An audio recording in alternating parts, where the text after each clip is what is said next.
once. And he even says, I'm not dumb. I understand the majority of the audience that hates me is still going to hate me. The majority of the audience that hates Alexis is still going to hate Alexis. He's like, I get it. If you hate Alexis and me and you're that person, that will never change. Nothing I say here can change that fact. He said, the portion of the audience that actually is listening and kind of has an open mind, I'm thrilled to be here for them because they can hear what I have to say. And he's like, if you hear me, great. If not, great, but at least I'm going to speak. So he said, those who want to tune me out can tune me out. You can hate me after. He said that, he's never really done anything to be in the public eye, that when he started dating, and I'm just going to summarize, there's a lot, 30 minutes. When he started dating, and yes, he understands everyone thinks he's a fame whore. When he started dating Shannon, he did not want to film. And that Shannon's contract, according to him, said a condition of bringing you back is that John films. You will not come back if John doesn't film. Now, whether that's in the contract or not, I wonder if Alexis said John's not going to film, if she really wouldn't have come back. I mean, she wasn't always where she is today. We're certainly not going to get rid of her, but I don't think Shannon was really ever in trouble of losing her job. He said I was in a very no-win situation, that if I did not film for the woman that I loved, that basically I'd be letting her down and she could have lost her job. So basically he filmed, not because he's a fame whore, but because he loves Shannon so much. It's pretty much what he is saying, because she would have lost her job otherwise. So he did it for Shannon, folks.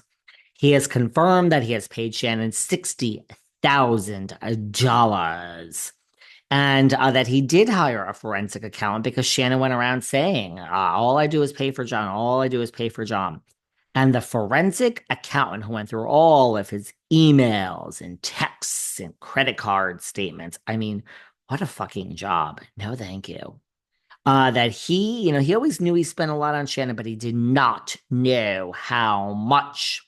Well, after the forensic accounting, he realized, he was notified he spent $50,000 on her year one. But the entire time they were together, he had learned he had spent $380,000 on Miss Beador. Ooh, girl.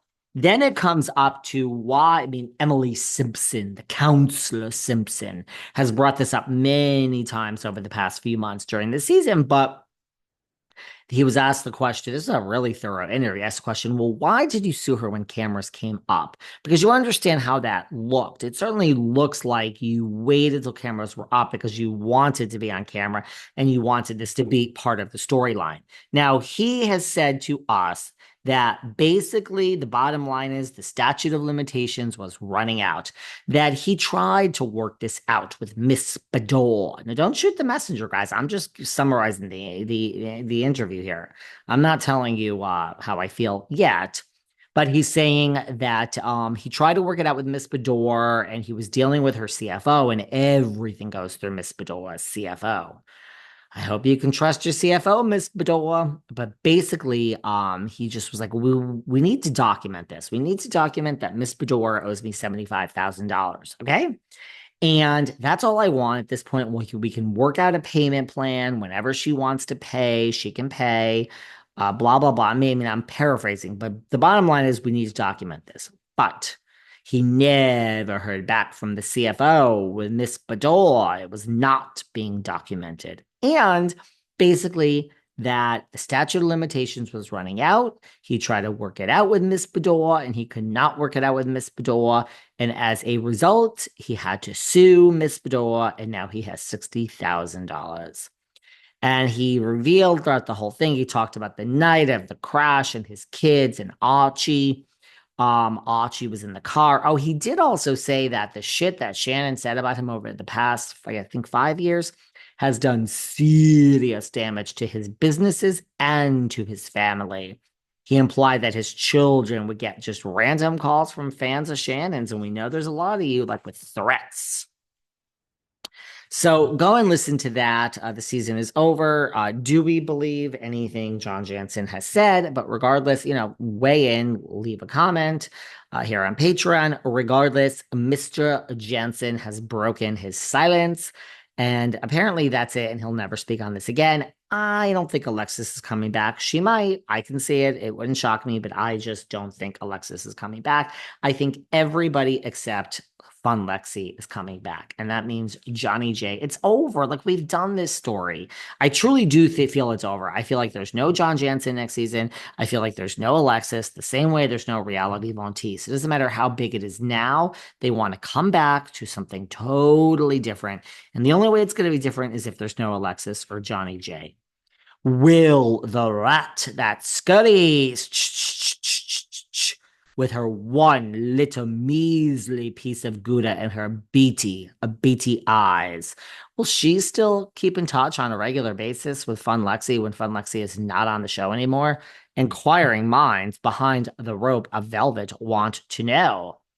Dorit. Now, let me tell you guys, we have recapped Episode 1, Season 14, Episode 1 of the season. We have recapped this past Monday and Tuesday with Melissa's old nose, very controversial guest. Lots of the tree stumps. Hi. Okay, just because you guys are in the front does not mean you should speak out during the sermon. Lots of the tree stumps are still very upset that Old Nose is a guest. But you know what? Numbers don't lie, and Old Nose is good for the numbers. Plus, I also just like her. I think that we have good chemistry. And yeah, so I owe you guys so listen to the recap this past Monday and Tuesday with Old Nose, Gabriella for episode 1. I owe you, listen, the way recaps work is you have until the next show. So I have until Tuesday. What the hell time does this shit come on Eastern Standard Time? Is it 8 p.m. or 9 p.m.? Oh, it must be 8 p.m. because Roni is on after, and Roni has gotten the benefit of Beverly Hills with ratings. I don't think this shit's going to be canceled now, guys. I'm sorry. Bad news for you. But I owe you a recap on episode 2 of Roni, and that is coming soon. Meanwhile, so we'll do the recap and listen to part 1 this past week with Gabriella. Dorit. So we will recap 2, but here's some just interview stuff that has come up, which we don't cover with Melissa's Old Nose during the recaps. We also do cover Jersey. So when I speak to Melissa's Old Nose next, or I do the recap, I want to talk about Kiki Ball says that Melissa Gorga buys her followers. I want to talk about, I have more information which has come to my attention about Dorinda and Maj. Do you guys know my friend the Saj? Maj the Saj, it's her way or the highway, guys. Why their live show was canceled. And I want to talk about VPR, baby. Is the cancellation of VPR and the fact that, like, Ariana just refused to film with Tom? Do we see the writing on the wall for New Jersey? So those are 3 topics I would like to cover with Old News when she comes back